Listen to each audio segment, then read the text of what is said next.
Thank you, Mr. Chairman. Senator Sessions, congratulations on your nomination. Thank you. You are a friend.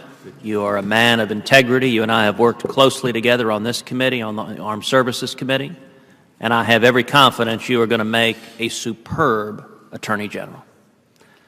You know, this has been an interesting day at this hearing, listening to Democratic senator after Democratic senator give speeches in praise of the rule of law.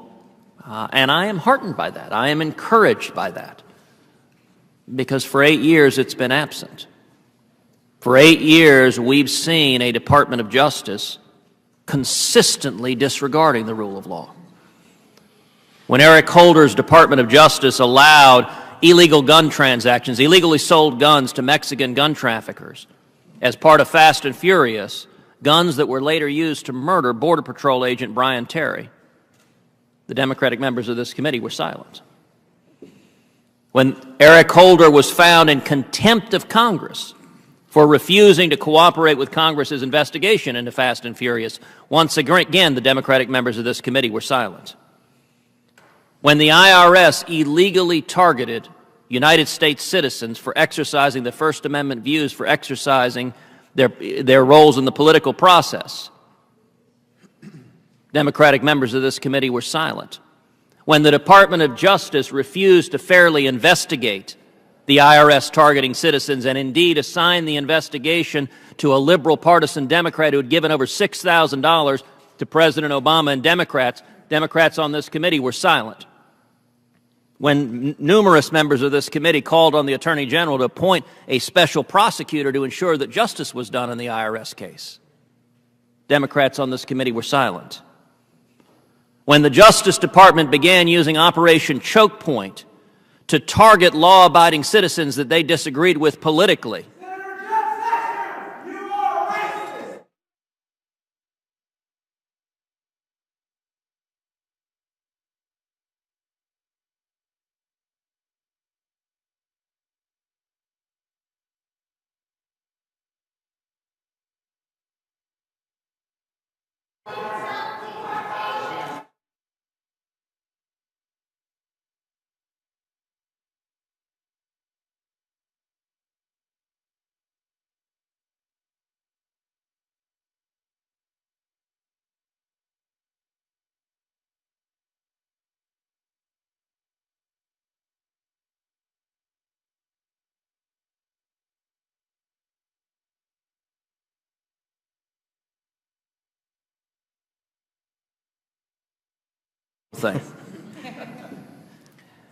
when the Department of Justice used Operation Choke Point to target legal businesses because they disagreed politically with those businesses, the Democrats on this committee were silent.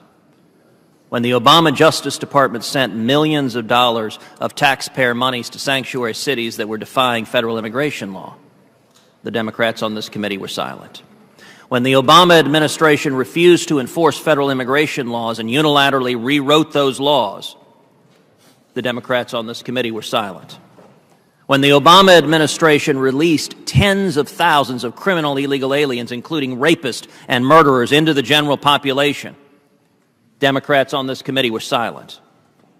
When the Department of Justice signed off on the Obama administration paying a nearly $2 billion ransom to Iran, contrary to federal law, the Democrats on this committee were silent. When the Obama administration ignored and rewrote provision after provision of Obamacare, contrary to the text of the law, the Democrats on this committee were silent. When the Obama administration signed off on illegal recess appointments that the Supreme Court had to strike down unanimously, the Democrats on this committee were silent. And when the Obama administration released 5 Guantanamo terrorists without the required notification of Congress, the Democrats on this committee were silent. That pattern has been dismaying for 8 years, but I take today as a moment of celebration. If once again this committee has a bipartisan commitment to rule of law, to following the law, that is a wonderful thing, and it is consistent with the tradition of this committee going back centuries. Now, if we were to play a game of tit for tat, if what was good for the goose were good for the gander, then a Republican Attorney General should be equally partisan, should disregard the law, should advance political preferences favored by the Republican Party. Senator Sessions, do you believe that would be appropriate for an Attorney General to do? No, I do not. I believe you, and I think we do have to be aware that when something like this is done, and some of the things I'm familiar with enough to agree with you that I thought were improper, I do believe it has a corrosive effect on public confidence in the constitutional republic of which we are sworn to uphold. I think you are exactly right. You and I are both alumni of the Department of Justice, and it has a long bipartisan tradition of staying outside of partisan politics, of simply and fairly enforcing the law. I will say right now, if I believed that you would implement policies, even policies I agreed with contrary to law, I would vote against your confirmation. And the reason I am so enthusiastically supporting your confirmation is I have every degree of confidence you will follow the law faithfully and honestly. And that is the first and most important obligation of the Attorney General. Now, earlier in this hearing, Senator Franken engaged you in a discussion that I think was intended to try to undermine your character and integrity. And in particular, Senator Franken suggested that you had somehow misrepresented your record. It is unfortunate to see members of this body impugn the integrity of a fellow senator with whom we have served for years. It is particularly unfortunate when that attack is not backed up by the facts. Senator Franken based his attack primarily on an op-ed written by an attorney, Gerald Hebert. There is an irony in relying on Mr. Hebert because, as you well know, in 1986, during your confirmation hearing, Mr. Hebert testified then and attacked you then, making false charges against you. And indeed, I would note in the 1986 hearing, 2 days later, Mr. Hebert was forced to recant his testimony, to say that he had given false testimony to this committee, and indeed to say, quote, "I apologize for any inconvenience caused Mr. Sessions or this committee by my prior testimony." So an individual who's testified falsely once before this committee, his op-ed is now the basis for Senator Franken's attack on you. And indeed, the basis of Senator Franken's attack is he claims you were uninvolved in several civil rights cases that were listed on your questionnaire. In 1986, Mr. Hebert testified, this is a quote from him, "I have needed Mr. Sessions' help in those cases, and he has provided that help every step of the way." Is that correct, that that's what Mr. Hebert testified? Yes, that's correct. Now, in the 4 cases Senator Franken referred to, you reported all 4 of them in your supplement to the Judiciary Committee. Is that right? That is correct. Mr. Franken didn't mention that. And let me point out, here's how you describe your involvement in your written submission to this committee. Quote, "For the cases described in 2, 4, 8, and 9, my role, like most U.S. attorneys in the nation and with non-criminal civil rights cases, was to provide support for the Department of Justice, Civil Rights Division's attorneys. I reviewed, supported, and co-signed complaints, motions, and other pleadings and briefs that were filed during my tenure as U.S. attorney. I provided assistance and guidance to the civil rights attorneys, had an open-door policy with them, and cooperated with them on these cases. For the cases described in 6, I supervised litigation and signed the pleadings." Now, that is consistent with the 1986 testimony that you provided help every step of the way. Is that correct?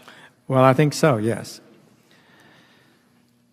There's no question you've been forthright with this committee, and I would note that members of this committee don't have to search far and wide to know who Jeff Sessions is. We've known every day sitting at this bench alongside you. I want to shift to a different topic, and it's the topic I opened with, which is the politicization of the Department of Justice. The Office of Legal Counsel has a critical role of providing sound legal and constitutional advice, both to the Attorney General and the President. And in the last 8 years, we have seen a highly politicized OLC, an OLC that has given politically convenient rulings, whether on recess appointments, whether on executive amnesty.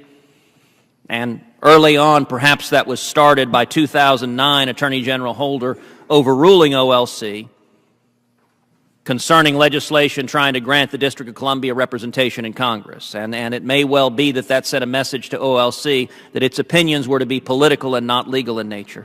Tell me, Senator Sessions, what will you do as Attorney General to restore professionalism and fidelity to law to the Office of Legal Counsel? Senator Cruz, I think any short-term political agenda gains that come from the abuse of the lawmaking processes and requirements of the Department of Justice just don't make sense. It will always, in the long run, be more damaging than the short-term gain that one might have. The Office of Legal Counsel, all of us who've served in the department know, is a big-time position. You need a mature, smart, experienced person who understands this government, who understands the laws, and is principled and consistent in their application of the laws. That will help the President, it will help the Congress, and it will help the American people. I do believe we need to work hard to have that, and I will do my best to ensure we do have it. One final question. In the last 8 years, the Department of Justice's Solicitor General's office has also, I believe, been unfortunately politicized, and it sustained an unprecedented number of unanimous losses before the United States Supreme Court. Indeed, President Obama's Justice Department won less than half of its total cases before the Supreme Court, which is the lowest presidential win rate since Harry Truman. The average historically for the last 50 years has been about 70%. Numerous of those cases were unanimous, with indeed both Obama Supreme Court appointees voting against the lawless positions of this Justice Department, including their assertion that the government has the authority to supervise and direct the appointment and the hiring and firing of clergy in the church. What will you do as Attorney General to ensure the integrity of the Office of Solicitor General, that it is faithful to the law and not advancing extreme political positions like the Obama Justice Department did that have been rejected over and over again by the Supreme Court? I think the problem there is a desire to achieve a result sometimes that overrides the commitment to the law. In the long run, this country will be stronger if we adhere to the law, even though somebody might be frustrated in the short term of not achieving an agenda. The Solicitor General should not advocate to alter the meaning of words to advance an agenda.